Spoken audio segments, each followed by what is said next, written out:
I'm coming into a new era in my life. I want to explain something to you. Again, this is the main reason I wanted to do this video, because I think some of you might enjoy this. I had a deep, deep meditation. I was at a men's retreat. Not a retreat, but it was over at a friend's house, and he has a shop here in Houston. It's a shop that sells herbs. It sells crystals, and it sells stones, and they do readings of different kinds there. They have clothes. It's like a local shop that you would come to if you needed some spiritual healing, or if you were looking for particular herbs, whether that meant for teas or for cooking or for other purposes. And before he had that shop, he used to operate just out of his house. And well, technically the shop is still his house, but it was a different house, and he would have events there. And so we had a men's circle. This is, I'm gonna guess, 2019. I'm going to guess 2014, 2013, 2014. So I had only been active as an activist for about 3 or 4 years, and I was definitely having this very heart-opening experience. I mean, without getting too long-winded and going too far back, some of you know that after I got out of prison in 2011, I took a bike tour where I went on 3 months on the road, just me and a bicycle, not a motorcycle, a bicycle, traveling from Houston across Texas into New Mexico, volunteering on farms, camping out, having a difficult time, having a beautiful time, and learning so much about myself. And so when I came back from that trip, I came back to Houston just, on fire. My heart was open. My mind was just blazing and just ready to take on the world. And I came back and I dove into activism. And I'm telling you, the creator, the universe was bringing me so many powerful people, so many powerful experiences. Things were just falling in my lap, and I was just trusting. I wasn't working anymore. I realized I can never work for anybody again. I have to be an entrepreneur. I cannot have some boss breathing down my neck. So for a while, I was kind of homeless. And, I was going to the library every day, just posting articles on Facebook and researching. And I had some friends who thankfully supported me. And I'm just going to be real. Every now and then they would buy me food because they were like, I don't know what the hell you're up to, dude, but you're on some special shit here and I want to support you. And eventually a buddy let me come stay on his couch. And if it wasn't for these kind friends, I probably would have ended, up on the streets, doing something like that. But the reality is that I was on this path that was waking me up, and it was showing me the world around me. It was also showing me that I can make things happen with my mind. And I've talked about this in past videos, and so can you. Yes, you can, with just belief and with action, So I was in this very transitional, fiery moment of just feeling like, oh my God, we're building these activist movements and we're connecting to so many great people. We're building community gardens. I was living in a community house. There's so much going on. There's so much activity happening in Houston. It was a beautiful time. And in that space, I was living a life as an activist, but I was also having my spiritual circles. I started a thing called meditation flash mobs in Houston, and we would have monthly meditations. I would go to, different prayer circles. I was connecting to the earth through my gardening activities and getting involved in community gardening. So it was a very spiritually kind of awakened and awareness time for me. And around that time, I got invited to go to this men's circle. And so I go to the men's circle, and it's maybe 6 or 7 dudes, and my buddy was leading the circle, his house, and he basically assigned each of us a different animal skin. And he said, look, even if you don't connect with this animal, or if you've never had a connection in any way, I want you to sit with this animal and to kind of think about the characteristics. Because coming from native traditions, we understand that all life matters, okay? This is also one of the reasons why I'm a vegan, because there is the animal nation out there that exists. There's the plant nation. There's the stone nation. There's the human nation. There's the star nation. There's a lot of awareness once you start to realize that there's life all around you. And you can think whatever, you can call it woo-woo, you can call it New Age. It's not New Age. If this is a tradition older than you, older than Christianity. We've been around for generations, so don't try to wipe my my traditions and my people out of history by thinking that your Christianity or something newer is as more relevant. Because this is about being connected to the planet around you. And if you realize that the Creator, whatever name you want to give him, her, it, us, whatever name you want to assign to that, created everything, all life, animals, plant, stone, humans, everything, even created Jesus. And in this space, my buddy was saying, look, so we're going to sit, we're going to have a deep meditation. Now, my people, the native people, and people around the world, indigenous people, have used drums for a long time. And some people, they use meditation, they use breathing, counting your breath, whatever you want. it's all about it's what's known as a state of entrainment, where your brain gets locked into this repetition. Now that can be the beat of a drum, dun dun dun dun dun dun dun dun, or it could be one breath, two breath, or it could be a mantra. It could be whatever you want it to be. But the point is, after a while, your brain gets into the state of entrainment where you can go, and some would say you can connect to God, and you can connect to the realms around you. And so we're in this space, right? Now, for those of you who know me, I have a wolf tattooed on me. This is hopefully you can see that, my wolf tattoo. And this is Yoda is the name of this wolf. I volunteered at a wolf sanctuary. Again, there's too much stories to tell, but the point is, in that spiritual, kind of awakened time I was having, I had a dream about a wolf. I kept having dreams about wolves. I started howling every time I felt alive. And I had a dream about this wolf. And then I realized it was a wolf sanctuary. And then I went to the wolf sanctuary. And then I met the wolf. And I got to meet him and hang out with him and spend time with him for a couple of years. And eventually he died. So most of my experiences were with a wolf, and that's going to be important to the story. I promise I'm getting somewhere. So when he handed me this animal fur, it was a raccoon. And raccoons are amazing. I love raccoons. They're cute. They're awesome. I wish I had a pet raccoon. They're very smart. They're mischievous, and they're very intelligent. So I was kind of like, all right, I don't know much about raccoons. They're cool, but I'm used to working with a wolf. But whatever, I'm going to do this. So we're sitting down, we're meditating, and the drums start.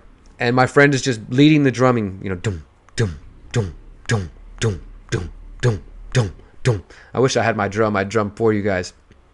And he's walking us through this guided meditation, right? He's like, so I want you to start walking. You're walking with your animal. And in this case, I'm walking with the raccoon. And he says, okay, the animal might be walking to your right. It might be walking to your left. It might be walking behind you. It might be walking in front of you. This is up for you, your mind, and your heart to decide, right?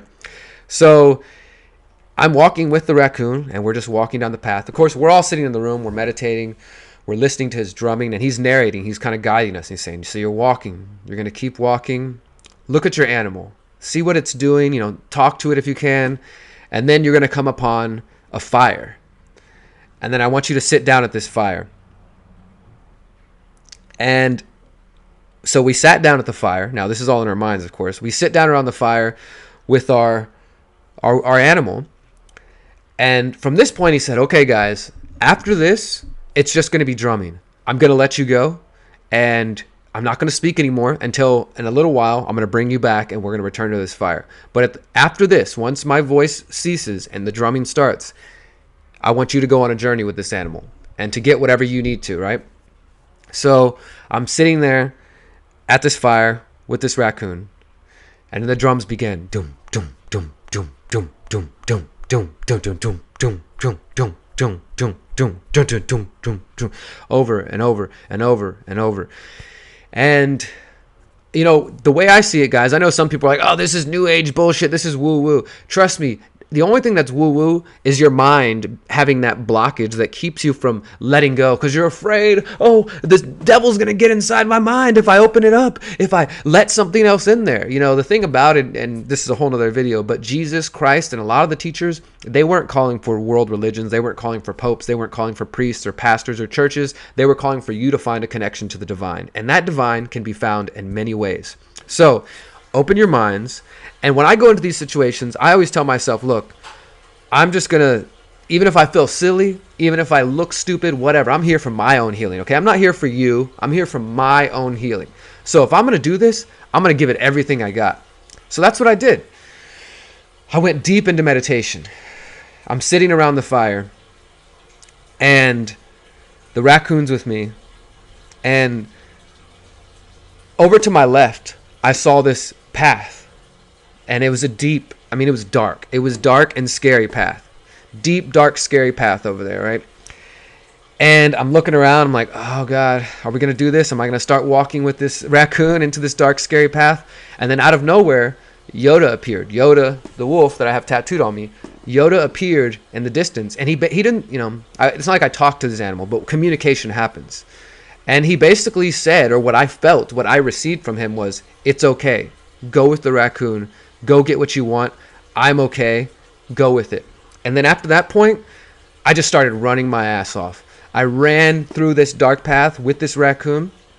And guys, I'm telling you, when I ran through this, what I basically experienced down this dark path, which I felt fear, like, oh my God, it's dark, what's over there?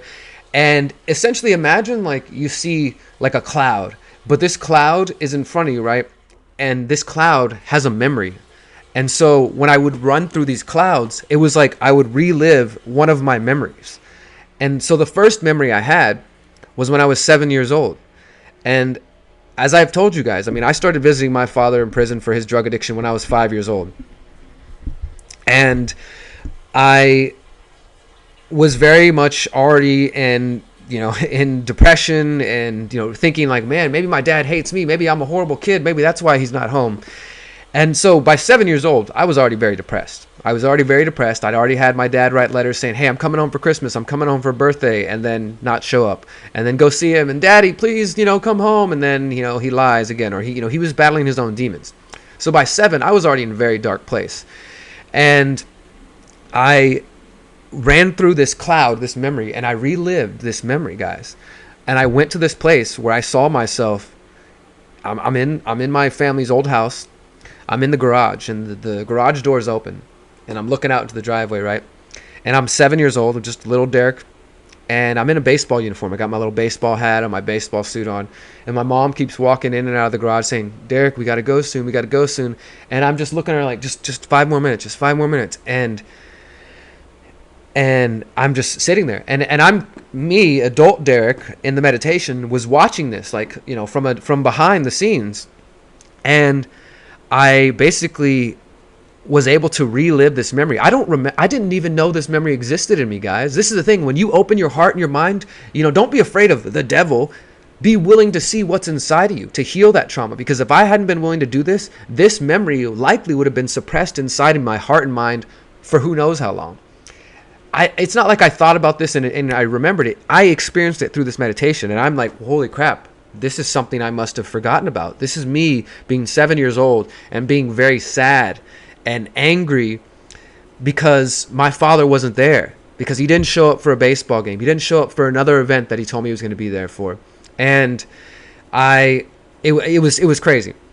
I have another story about that in just a moment. But so that was 7. So the first 7 years of my life, guys, coming into this world, were very much about trauma. I was depressed. I was angry. I was sad. Why is my father not here? Who is this other man in my life? How come my mom says my dad's, gone because of drugs? All these questions, trying to understand as a young kid. And then that 7-year-old memory happened where I saw my little 7-year-old self waiting for my father and cried tears. And then I kept running. So I relived that memory. That was 7 years old, right? And then I kept running down the darkness, and I ran into another cloud memory, and I ran through it and I re-experienced it. And it was when I was 14 years old. Now, from 7 to 14, as I started to grow into young adulthood, this is when I started to really get depressed. This is when I really started to get depressed, and I was looking for love everywhere I could. I was thinking I loved every girl I met that showed me attention. I was looking for that love that I didn't have in my family, or that, my mom loved me, of course, but I didn't get it from the person I was seeking it from my father. And I remembered this memory. I was 14. It's around this time, about 15 years ago, Christmas time. And in my family, because my father had been in and out of prison his entire life, my grandfather, his dad, was not welcoming to him, not open to him, and said, you're never allowed at our house again, because some old bullshit from them in the past. Well, this particular Christmas, my father was released from prison. And my grandfather said, you know what? I'll let him come home. He can come spend time with us. And I was really excited, like, holy crap. My grandfather and my father and my whole family, we're all about to be here together. Like, this is going to be a beautiful thing. And then I walk in the house, and immediately, because I'm a very emotionally intuitive person, I can feel things, and you can think whatever you want about that. But anybody who gets close to me in a relationship or spends enough time, I feel things. I start to feel you. I can feel your emotions. And as soon as I walked into that house, I could feel that something was wrong. And I went into the house, and okay, I don't see my father. My father's not there. What's going on? And I was very, like, okay, something doesn't feel right. And then I went to go down the hallway to go to the bathroom, and I overhear my grandmother telling my mom, yep, he's already back in prison. He's already gone back to prison. You know, unfortunately, they already caught him using drugs. And this was pretty typical. My dad, I rarely had seen him free for more than a month or two. I'd never seen anybody get locked up so much. And I think it was part of because he was institutionalized. He was afraid of coming out into the world after being so conditioned. And he also had so much trauma that he wasn't dealing with. And drugs were his escape. So I overhear, here we go again. From 7, waiting for him. He never showed up. 14, I'm waiting for him for Christmas, hoping we're going to have a normal Christmas, and he doesn't show up. He's already back in prison. And I went into that bathroom, and I remember it like it was yesterday. I slammed the door behind me. I looked in the mirror, and I started crying my fucking eyes out. And I just looked in the mirror, and I just cried, and I cried, and I cried. And I said, fuck you. Fuck you. You're never going to hurt me again. No one is ever going to hurt me again. And just like that, I put this metal shell around me. I put this impenetrable case around my skin and around my heart. And I locked it up. And I locked it up. And I said, fuck this. I'll never let another person hurt me again. And so the first 7 years of my life were very confused and, starting to be depressed. From 7 to 14 was extremely depressed. And that was the memory I had from 14, right? So then I continued to run, So I went through that memory, right? Now I'm back on the path in this meditation for those just tuning in. And I'm running and I'm running and I'm running. And I run through another memory. 21. You know what happened when I was 21? You know what happened 14 years ago? About a week ago? I went to prison. I turned 21 in prison. So yesterday, 14 years ago, I was locked up in prison, drinking some jailhouse hooch, getting a little tipsy. From that period of 14 to 21, I was, as I said, extremely angry. This is when I started to get arrested at school. This is when I started to get into fights. This is when I started to cut myself. I got all these scars all over my chest, all over my legs and my arms. And I started to get very aggressive with my parents. I wasn't on drugs yet. I didn't get into drugs till I started smoking weed here and there around 14 or 15, right? So pretty much, again, there you go. Right around that time of that chapter, I started to smoke weed. And then that later on led to other drugs. Not because weed's a gateway drug, but just because I was using that as an escape. So 14 to 21 was this very destructive period. And ending with me, 18 years old, graduating from high school. This is the thing a lot of people don't know. And people didn't realize this because I was the kid that was throwing chairs at teachers. I was the kid that was, I got arrested. I told you guys this in another video for making bomb threats and for talking about shooting up the school. I was very depressed. And then I graduated early, went right into college. But then I started drinking all the time. And then I kind of became an alcoholic for a little while. And then I started taking ecstasy all the time. And then I started taking Xanax all the time. And then I started taking cocaine. And then it got to crystal meth. And within 10 months, I was in prison. And then, like I said, I turned 21 in prison. So 14 to 21, do you guys see what I'm going here? This meditation was showing me my life in chapters of 7. So I kept running. 21 was the memory of going to prison and experiencing that. And then at the time of this meditation, I was about 28 years old. So there was 3 different memories. 7 years old, being in a baseball uniform, waiting for my father to come home, and he never did. 14, waiting for my father to come home from prison, and he never did, being very depressed, very upset, and then putting a shell around myself. And then by 21, getting locked up in prison. And then by 28, experiencing this where I was, I got out in 2008.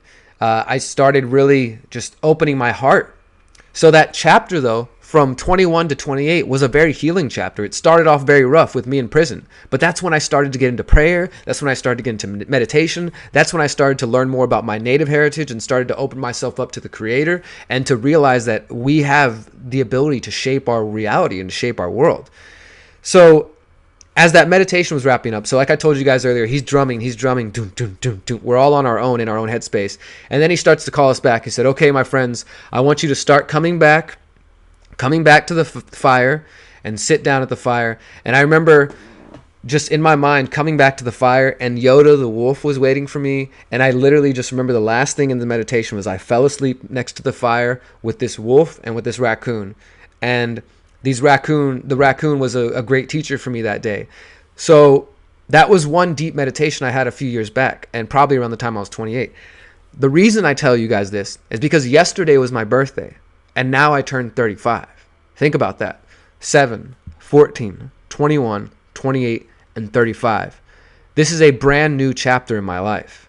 This is a brand new chapter. This has probably been the most beautiful chapter. I mean, they're all important, right? I needed to go through everything to get here.